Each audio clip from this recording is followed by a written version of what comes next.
आपने नया घर बनवाया, बहुत ही सुंदर तरीके से इसको साज सज्जा करवाई, बहुत अच्छा इंटीरियर करवाया और पूरे विधि विधान के साथ वास्तु पूजा करके आपने घर में गृह प्रवेश किया। गृह प्रवेश करने के बाद आपने पाया कि वहाँ रहने से आपको चिड़चिड़ाहट बढ़ने लगी है, आपके घर में बीमारियों का प्रवेश होने लगा है, कोई ना कोई मेंबर लगातार बीमार रहता है और आपके वैवाहिक जीवन में भी उस चीज़ का दुष्प्रभाव दिखने लगा है। आइए इसी से संबंध रखने वाला एक मैं केस स्टडी बताता हूँ मेरे क्लाइंट की। मैं महाराष्ट्र में एक छोटा सा शहर है, वहाँ मैं किसी मेरे क्लाइंट के यहाँ वास्तु देखने के लिए गया हुआ था। जब मैं उनके घर का वास्तु का काम कर रहा था, उसी दौरान मेरे क्लाइंट ने मुझे कहा कि हमारे शहर के जो मेयर हैं उन्होंने एक नया घर बनाया है गुरुजी, और उस घर में शिफ्ट हुए हैं।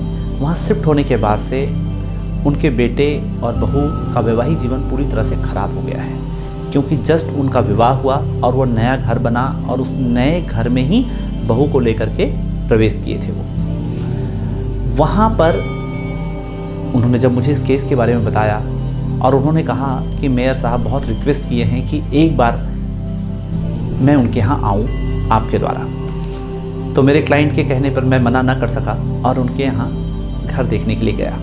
पर मेरे पास समय कम था, मुझे शाम को वापस लौटना था मुंबई के लिए। जब मैं उनके घर गया और मेरे पास जो इंस्ट्रूमेंट्स हैं जिसके द्वारा मैं एनर्जी चेक करता हूँ ज़मीन की, तो मैंने जैसे ही एनर्जी की फ्रीक्वेंसी चेक की तो मुझे ऐसा लगा कि मुख्य द्वार पे ही कोई नेगेटिव चीज़ है यहाँ। उस समय उनका घर पूरी तरह से वैसे तो वो शिफ्ट हो चुके थे, पर आंगन का पोर्शन अभी भी कच्चा था थोड़ा। तो मैंने कहा कि यहाँ मुझे कुछ नेगेटिविटी दिखती है, इसे आप ज़रा खोद लें, यहाँ कुछ है क्या। और मैं ये मार्किंग करा करके मैं वापस उसी क्लाइंट के वापस चला गया जहाँ पे मैं जिनका काम कर रहा था, क्योंकि मुझे शाम को रिटर्न जाना था। थोड़ी देर बाद मेरे पास फ़ोन आया और व्हाट्सएप पे उन्होंने उसकी फ़ोटो खींच कर भेजी। वहाँ पर एक, जैसे आप देखे होंगे, ढोल बजाने वाला जो चमड़ा होता है, जो ढोलक के ऊपर लगा होता है, तबले के ऊपर लगा होता है, इस तरह का चमड़ा जिसमें लोहे के कुछ टुकड़े, खीले की तरह कांच के कुछ टुकड़े, और जो गांव में आपने देखा होगा लोग चिलम के जैसा जो सिगरेट पीने का जो विधि होती है, उस तरह का सामान डाल करके किसी ने उनके दरवाजे पे डाल रखा था। वह मैंने देखा फ़ोटो के द्वारा। फिर मेयर साहब का फ़ोन आया, उन्होंने कहा कि गुरुजी मैं यहाँ चाहता हूँ कि ये तो सामान निकल गया है, इसका क्या करूँ, और मैं चाहता हूँ कि एक बार मेरे यहाँ फिर से एक बार आ जाएं और एक बार देख लें। और फिर दोबारा गया, जा कर के देखा तो उनका सेकंड नेगेटिविटी आ रही थी, वो घर के किचन में आ रही थी। तो मैंने किचन में पूरे मार्बल लग चुके थे, पूरा टाइल पूरी तरह से बन चुका था, किचन चालू था। मैंने बोला भाई ये तो किचन है यहाँ, इसका क्या करें हम, कैसे इसको खोद सकते हैं आप। मेयर साहब ने कहा कोई प्रॉब्लम नहीं है, मैं तुरंत इसे खोद सकता हूँ, मैं टाइल दूसरी लगवा लूँगा, आप जब तक हैं मेरा काम प्लीज़ कर दीजिए। मैं आधे घंटे और रुका उनके साथ। आधे घंटे में उन्होंने जितनी जल्दी हो सका खोदने की व्यवस्था की। वहाँ पर भी इसी तरह की नेगेटिविटी, कुछ हड्डी के छोटे टुकड़े, कुछ इस तरह की चीज़ें वहाँ पे मिली। अब मैं उसको देखने के बाद ये समझा कि ये जो नेगेटिविटी है ना, ये ज़मीन की नहीं थी, ये क्रिएट की गई थी, क्योंकि वो शहर के मेयर हैं।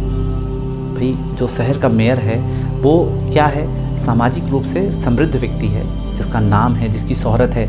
और देखिए जब किसी का नाम, शोहरत और धन होता है ना किसी के पास, तो उसके जलने वाले लोग भी बहुत होते हैं। तो मेरा एक सजेशन है, मैं आपको ये भी बता दूं कि जब भी आप कभी घर बनवा रहे हैं अपना, तो क्या करिए, पूरी घर की भूमि पूजन सब कुछ करवाइए विधि विधान से।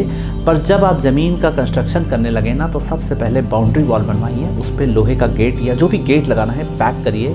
एक वॉचमैन बैठाइए जो उसकी पूरी देख रेख कर सके कि कोई अड़ोसी पड़ोसी कॉम्पिटिटर आपके घर पे आके कोई ऐसी चीज़ तो नहीं डाल दे रहा है। इसके कारण उनके घर में, मैं आपको बता दूं कि मेयर साहब के घर की स्थिति ये थी कि बेटे का विवाह हुआ, नई बहू घर पे आई और बेटे के और बहू के बीच में कोई संबंध नहीं।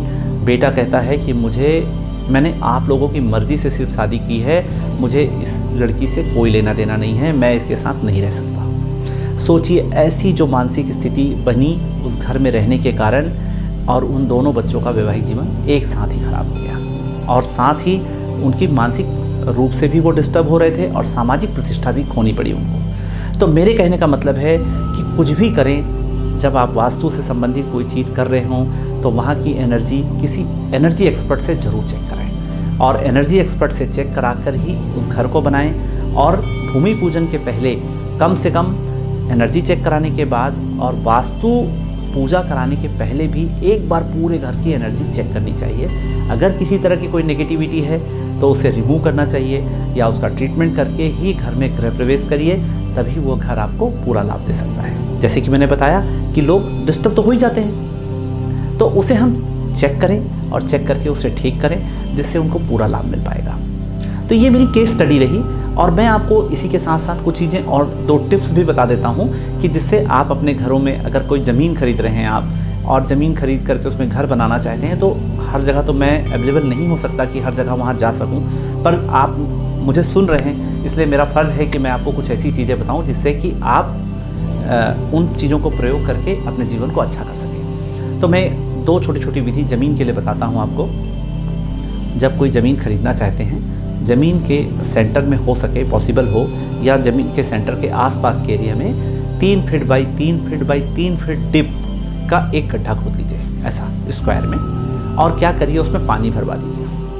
पानी भरने के बाद उसमें क्या करिए, कोई बड़ा सा फूल जो ऐसे पतले जैसे वो होता है ना, गुड़हल का फूल होता है, इस तरह का कोई एक फूल पानी में डाल दीजिए। आप देखिए ज़मीन में आप पानी डालेंगे तो पानी तो सूखेगा ही, तो पानी जो सूख रहा है उस पानी का मोमेंट क्या है, क्या वो पानी सीधा सूख रहा है, फूल सीधे नीचे जा रहा है धीरे धीरे, या वो मोमेंट कर रहा है, राइट जा रहा है या लेफ्ट जा रहा है। अगर पानी वहाँ पर आप देखेंगे कि फूल अगर घूम रहा है, एंटी क्लॉक घूम रहा है, तो वो नेगेटिव ज़मीन है, और अगर पानी सीधा सूख रहा है तो वो न्यूट्रल ज़मीन है। तो ये हो गया ज़मीन को चेक करने की विधि। दूसरी बात आपको बता दूँ, इसी तरह का एक दूसरा गड्ढा और खोदिए आप 4 बाई 4 बाई 4 का, जैसे 4 feet by 4 feet by 4 feet deep होना चाहिए।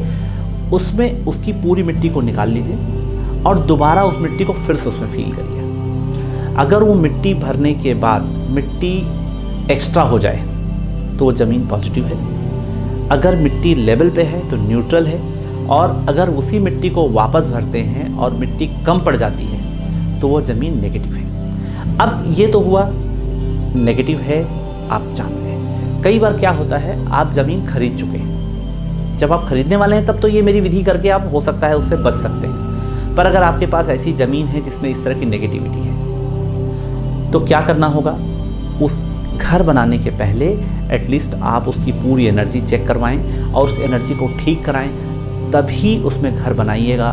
नहीं तो ऐसा होगा ना, आ बैल मुझे मार, जैसे हम करते हैं ना, कई बार सब जानते हुए भी गलतियां करते हैं और अपना नुकसान को हम इनवाइट करने लगते हैं। तो ये मेरी केस स्टडी थी आप लोगों के लिए। आपको इसी तरह का कोई भी क्वेश्चंस हो तो आप मुझे चैट बॉक्स पे लिख सकते हैं, कंटेंट में लिख सकते हैं। कोई क्वेश्चंस पूछना हो तो क्वेश्चन पूछ सकते हैं, मैं कोशिश करूंगा कि उससे रिलेटेड आप लोगों को कोई जवाब दे सकूं और जवाब दे करके आपके जीवन को अच्छा बनाने का प्रयास कर सकूं। धन्यवाद, बहुत समय दिया आपने, उसके लिए आप सभी का धन्यवाद।